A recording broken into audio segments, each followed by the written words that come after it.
Star Wars 7x7 episode 3140. Today I'm going to talk about Return of the Jedi and thoughts about what we should do here at Star Wars 7x7 to celebrate the fact that it's the 40th anniversary of the show. And there are a couple of reasons why this has come up for me, and so I thought, hey, let's talk about it here today. Punch it!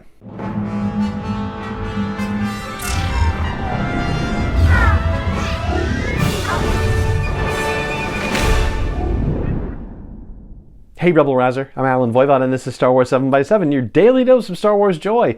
And thank you so much for joining me for it. So this came about for me for a couple of reasons. Number one happened today, and it didn't have to do with The Empire Strikes Back. When I say today, I'm actually talking about the day that I'm recording this, which is on Monday, the 6th of February. So I was out jogging with our video assistant Padme, and I flashed back to a scene from the ending of The Empire Strikes Back. So it wasn't even Return of the Jedi related necessarily, but kind of in a way.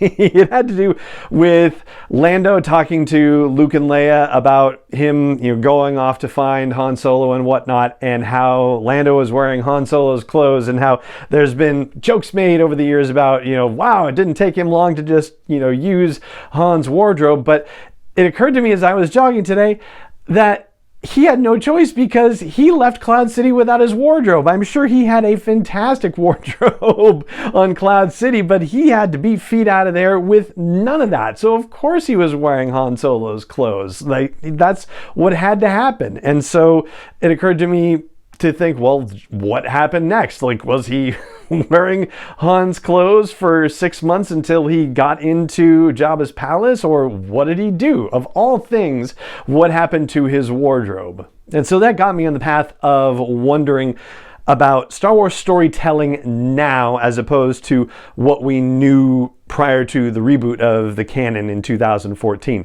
We have had some storytelling that takes place in between The Empire Strikes Back and Return of the Jedi, but not nearly as much, and I don't think nearly as detailed. And I thought it might be fascinating as we lead up to Return of the Jedi's 40th anniversary on May 25th to consider what we know about that time period between Empire and Return of the Jedi now, what's actually official storytelling about that space. And we have talked about it a little bit on the show, but it was in regard to Boba Fett. As we were leading in to the book of Boba Fett, we were looking at some Boba Fett stories to learn more about his backstory. And one of the things we looked at was War of the Bounty Hunters, which described how Boba Fett at one point lost the block of carbonite that contained Han Solo and how he got it back. But beyond that, we haven't really talked about that period at all. So I thought maybe it would be interesting to check that out.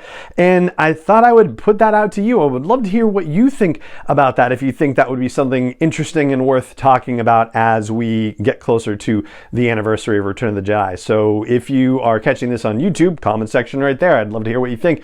And if you're catching an audio version of this, then head over to the blog post for this show's episode at sw7x7.com and let me know what you think there. The other thing that occurred to me is something that I don't necessarily want to duplicate because it's already being done well, which is analyzing the movie itself. So Star Wars Minute, of course, revolutionized that for all intents and purposes with their one episode for 1 minute of the movie, that hyper level of analysis, right? And Podcast Stardust has been doing a great job with their analyses of Star Wars movies too.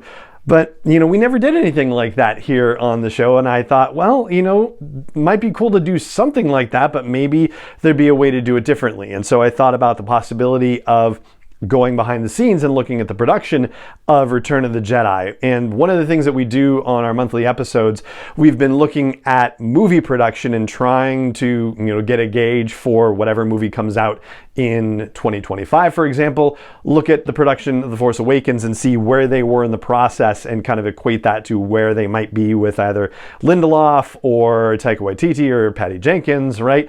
So I thought maybe it would be interesting to do kind of a similar thing for Return of the Jedi, except obviously at a much more accelerated pace by comparison, and look at some of the behind the scenes stuff, because there's a lot of cool stuff out there about the production, and it's stuff that I don't think really gets discussed or highlighted very often, maybe because it's not that popular, or maybe it's just one of those like hidden gem sorts of situations. Either way, that's something else that I'd love to hear about from you, so chime in on that too, whether you think that would be interesting or fun to pursue. As of today, we are 107 days away from the anniversary of Return of the Jedi. I was thinking about doing this on day 100, but it turns out that we're going to have other stuff to discuss on that day. So I thought there's no problem with starting this conversation a little bit early, so there you go.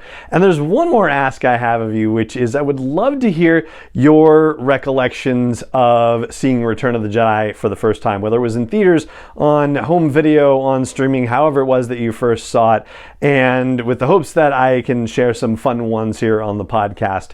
I think that would be spectacular. So again, YouTube comments are right there.